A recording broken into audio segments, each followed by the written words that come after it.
अल्लामा इकबाल का ये शेर कि खुदी को कर बुलंद इतना कि हर तकदीर से पहले खुदा बंदे से पूछे बता तेरी रजा क्या है।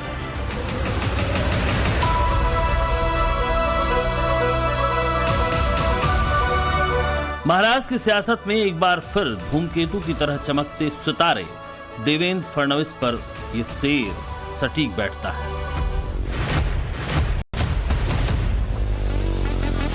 हिम्मत को परखने की गुस्ताखी मत करना, मेरी हिम्मत को परखने की गुस्ताखी ना करना। पहले भी कई तूफानों का रुख मोड़ चुका हूं। 22 साल की उम्र से राजनीति का ककहरा सीखने वाले देवा भाऊ एक बार फिर महाराष्ट्र की सियासत की सबसे ऊंची गद्दी पर विराजमान होने वाले हैं, या यूं कहें कि सबसे प्रबल दावेदार के तौर पर या सबसे पहली पसंद के तौर पर शुमार है।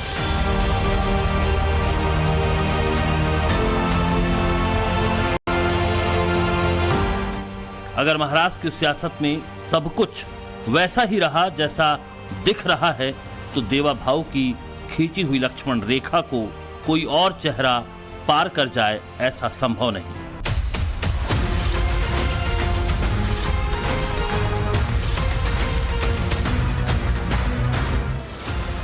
देवा भाऊ यानी देवेंद्र फडणवीस ने महाराष्ट्र विधानसभा के विशेष अधिवेशन में खुद को कुछ यूं परिभाषित किया था कि मेरा पानी उतरता देख मेरे किनारे पर घर मत बना लेना, मैं समंदर हूं लौट कर वापस आऊंगा।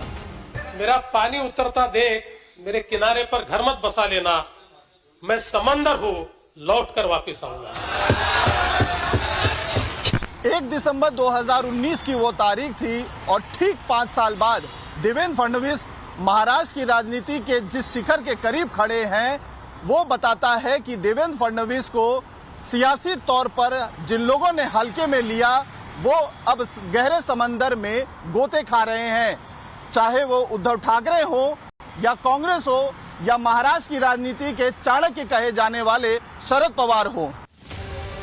38 साल की उम्र में महाराष्ट्र के मुख्यमंत्री बने थे शरद पवार। मराठा लैंड पर शरद पवार की तूती बोलती थी, लेकिन उन्हें क्या मालूम था कि विदर्भ की भूमि से सियासत का ककहरा सीखने वाला एक नौजवान अपनी सियासी सूझबूझ से भविष्य में शरद पवार जैसे खांटी राजनीतिज्ञों को ही हाशिए पर ला खड़ा करेगा। कार्यकर्ताओं और चाहने वालों के बीच देवा भाऊ के नाम से मशहूर देवेंद्र फडणवीस ने जब सियासत में कदम रखा, तब उनकी उम्र महज 22 साल की थी। साल 1992 में नागपुर नगर पालिका में पार्षद का चुनाव जीता। 5 साल बाद यानी 1997 में जब वो 27 साल के थे, तब नागपुर नगर पालिका के मेयर बन गए और 2 साल बाद यानी 1999 में पहली बार विधानसभा का चुनाव जीता और तब से अब तक जीत का सिलसिला जारी है। बहुत ही शांति से बात करते हैं, वो सभी का सुन लेते हैं और सभी का सुनने के बाद कोई अड़चन होगी तो उसका मीडियम निकालते हैं और किसी से कभी उनका झगड़ा हुआ मैंने देखा नहीं है। वो मेरे से बहुत बड़े हैं, मेरे से पहले उन्होंने मेरे पिताजी के साथ उनके साथ काम शुरू किया और 2 बार मेयर थे, 2 बार नगर सेवक थे, 6 बार आमदार हो चुके हैं। संगठन में हर पद उन्होंने, महाराष्ट्र के अध्यक्ष थे, उपाध्यक्ष थे, महामंत्री थे, युवा मोर्चा के उपाध्यक्ष राष्ट्रीय, हर पद उन्होंने किया है, हर पद को उन्होंने न्याय दिया है। वो साल 2013 था जब बीजेपी ने देवा भाऊ की काबिलियत पर भरोसा करते हुए महाराष्ट्र का अध्यक्ष बनाया। साल 2014 के विधानसभा चुनाव फडणवीस के नेतृत्व में लड़े गए और बीजेपी ने 122 सीटों पर चुनाव जीत लिया।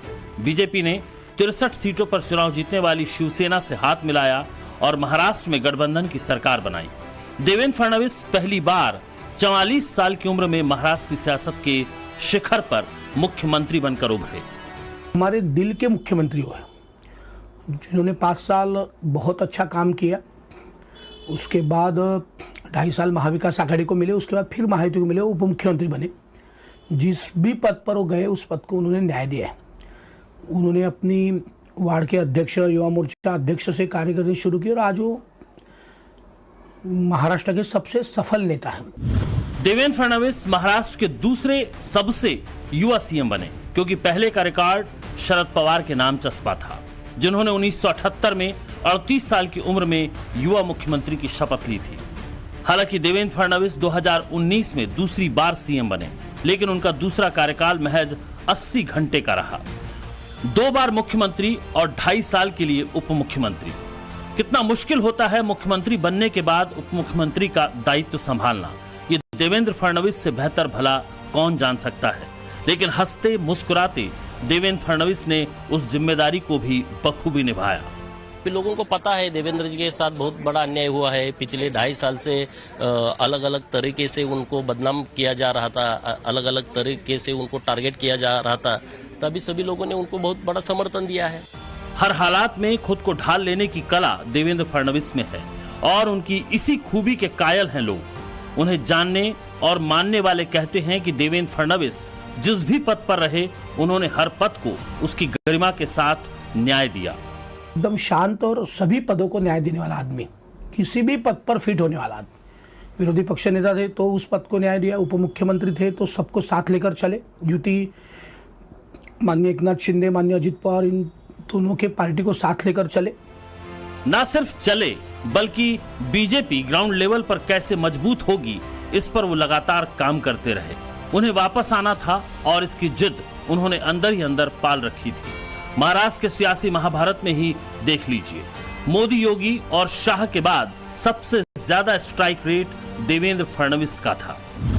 फडणवीस ने 16 दिन में 64 जनसभाएं की, तकरीबन 148 प्रत्याशियों के लिए प्रचार किया। उनमें से 132 कैंडिडेट ने जीत हासिल की। फडणवीस की स्ट्राइक रेट तकरीबन 89% रही। ये देवा भाव का राजनीतिक कौशल ही था। सियासत को भांफ लेने का अनुभव उन्हें परिवार से मिला। मराठी ब्राह्मण परिवार में जन्मे देवा का पूरा नाम देवेंद्र गंगाधर राव फडणवीस है। उनके पिता गंगाधर राव राष्ट्रीय स्वयंसेवक संघ और जनसंघ से जुड़े हैं, लिहाजा सेवा भाव की समझ तो विरासत में ही मिली थी। देवेंद्र फडणवीस के पिता महाराष्ट्र विधान परिषद के सदस्य भी रह चुके थे, लेकिन महज 17 साल की उम्र में देवेंद्र के पिता का देहांत हो गया। छोटे कंधों पर जिम्मेदारी का भाव लिए देवेंद्र फिर भी रुके नहीं। उन्होंने लॉ में स्नातक किया और फिर बिजनेस मैनेजमेंट के साथ जर्मनी से प्रोजेक्ट मैनेजमेंट की पढ़ाई की। इस पढ़ाई का इस्तेमाल देवेंद्र फडणवीस ने अपने सियासी कौशल में दिखाया भी। फडणवीस बजट पर एक किताब भी लिख चुके हैं। 10 साल में कांग्रेस के राज के 50 साल और 10 साल युति के राज के, अभी जो है इसमें से ही 7.5 साल। तो इसमें विदर्भ के लिए जो कुछ देवेंद्र जी ने किया है वो आज तक कोई कर नहीं पाया। यानी उसकी शुरुआत मनोहर जोशी और गोपीनाथ मुंडे जी की सरकार में हुई थी, तब नितिन जी पालक मंत्री थे। नितिन जी ने तब पीडब्ल्यूडी मिनिस्टर पर के जो काम किया वो आज तक कोई नहीं कर पाया। और उसके बाद देवेंद्र जी मुख्यमंत्री बने 14 से 19, और उसके बाद अभी 2.5 साल उप मुख्यमंत्री थे। नागपुर में जो कुछ चीज़ें चाहिए थी, अस्पताल होंगे, गरीबों के लिए अस्पताल होंगे, जो कुछ चीज़ें नागपुर के नागरिकों के लिए चाहिए थी वो सारी बनी है। नितिन जी हमेशा बोलते हैं ये तो ट्रेलर है, अभी पिक्चर बाकी है। जो पिक्चर 5 साल में दिखेगी, इसके बाद कोई पार्टी हिम्मत नहीं कर पाएगी देवेंद्र जी के खिलाफ या भाजपा के खिलाफ बात करने के लिए। देवेंद्र फडणवीस ने अपने काम से, अपने व्यवहार से लक्ष्मण रेखा खींच रखी है। महाराष्ट्र बीजेपी में जिस तेजी से उन्होंने अपने कद को विस्तार दिया, वो दूसरा नहीं कर पाया।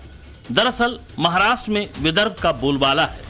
गडकरी जैसे प्रोग्रेसिव लीडर की मौजूदगी और संघ का हेडक्वार्टर होने से देवेंद्र फडणवीस ने खुद को दोनों ही स्तर पर बड़ा मजबूत किया। और इस चुनाव में संघ का जो समर्थन और सपोर्ट मिला, उसका क्रेडिट काफी हद तक फडणवीस को ही जाता है। देवेंद्र फडणवीस संघ और बीजेपी दोनों के विश्वसनीय हैं। पूरे चुनाव में फडणवीस ने फ्रंट लाइन पर मोर्चा संभाले रखा। उन्होंने खुलकर हार्ड हिंदुत्व की लाइन को बड़ा किया।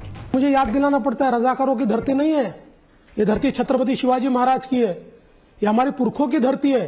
रजाकारों ने तो इसके ऊपर कब्जा किया था और हमारे जो पुरखे हैं या हमारी उस समय की जो पीढ़ियां है उनके ऊपर अत्याचार किए थे, अनाचार किए थे, दुराचार किए थे उनके साथ, ये याद दिलाना पड़ता है। महाराष्ट्र के नतीजों ने हर किसी को चौंका दिया। महाविकास आघाड़ी में शामिल उद्धव की शिवसेना हो या फिर शरद पवार की एनसीपी, बीजेपी की आंधी में अस्तित्व खोजने पर मजबूर हो चुकी हैं। महायुति को 230 सीटों पर जीत हासिल हुई, जिसमें अकेले बीजेपी ने 132 सीटें हासिल की। वहीं शिंदे की शिवसेना ने 57 और अजीत पवार की एनसीपी ने 41 सीटें जीती। ये इसीलिए भी संभव हुआ कि फडणवीस ने महायुति को चुनाव से पहले और बाद में भी अपनी सूझबूझ से जोड़ कर रखा। हमारी महायुति में कभी भी कोई एक दूसरे के प्रति अलग मत ये रहा नहीं है। हमने हमेशा साथ में बैठकर निर्णय किए हैं और चुनाव से पहले भी हमने कहा था कि चुनाव के बाद साथ में बैठकर निर्णय करेंगे। कुछ लोगों के मन में जो शंकाएं थी उनको दूर करने का काम सन्माननीय एकनाथ शिंदे जी ने किया है। देवा भाऊ को महायुति के लिए एसेट माना जाता है। ऐसा कहा जाता है कि जिस तरह की महाराष्ट्र में सियासत है उसमें फडणवीस ही हैं जो महायुति को मजबूती से आगे ले जाने की क्षमता रखते हैं। सबको साथ लेकर चलने की कला उनमें आज से नहीं, स्कूल के समय से ही है। फडणवीस को करीब से जानने वाले कहते हैं कि वो हमेशा बाउंस बैक करते हैं। उनके साथ में रहा हूँ। हम पहली बार मेरे पहले वो पार्षद बने। एक तरफ देवेंद्र जी और दूसरी तरफ पूरा हाउस अकेला संभालते थे। आज भी वही स्थिति है कि महाराष्ट्र की विधानसभा में अकेले देवेंद्र एक तरफ और बाकी सब अलग साइड। तो भी देवेंद्र जी सबको जलमंत मराठीत पूर्ण उरते, तो वैसा उनका नेतृत्व है। मसला सियासी हो या पारिवारिक, बाउंस बैक करने वाले फडणवीस की बैलेंसिंग का हर कोई कायल है। साल 2005 में देवेंद्र फडणवीस ने अमृता फडणवीस से शादी की। एक बेटी के पिता देवेंद्र इतनी व्यस्तता के बीच भी अपने परिवार को क्वालिटी टाइम देते हैं। ये पहले से उनका पहले से है कि पहले भी जब हम स्टूडेंट पॉलिटिक्स में थे तो ज़्यादातर बाहर ही काम करते थे। घर में माताजी थी तो जितना समय देना था उतना देते थे। और उसके बाद अभी उनके आमदार बनने के बाद, मुख्यमंत्री बनने के बाद मुझे ऐसा लगता है कि समय बराबर एडजस्ट कर लेते, लेकिन ज़्यादातर जनता में रहना और जनता का काम में व्यस्त रहना उनकी विशेष प्राथमिकता इसके लिए है। हर फन में माहिर है देवा भाऊ। 2006 में नागपुर के चौराहों पर लगी उनकी मॉडलिंग की तस्वीरें खूब चर्चा में रहीं। पूर्व प्रधानमंत्री अटल बिहारी वाजपेयी तो उन्हें मॉडल विधायक कहकर बुलाते थे, लेकिन देवेंद्र अब महाराष्ट्र की सियासत के मॉडल हैं। इंतजार है उस पल का जब वो महाराष्ट्र जैसे बड़े प्रदेश की तीसरी बार कमान संभालेंगे और अपने कामों से नए कीर्तिमान गढ़ेंगे। ब्यूरो रिपोर्ट, टाइम्स नाउ, नव भारत।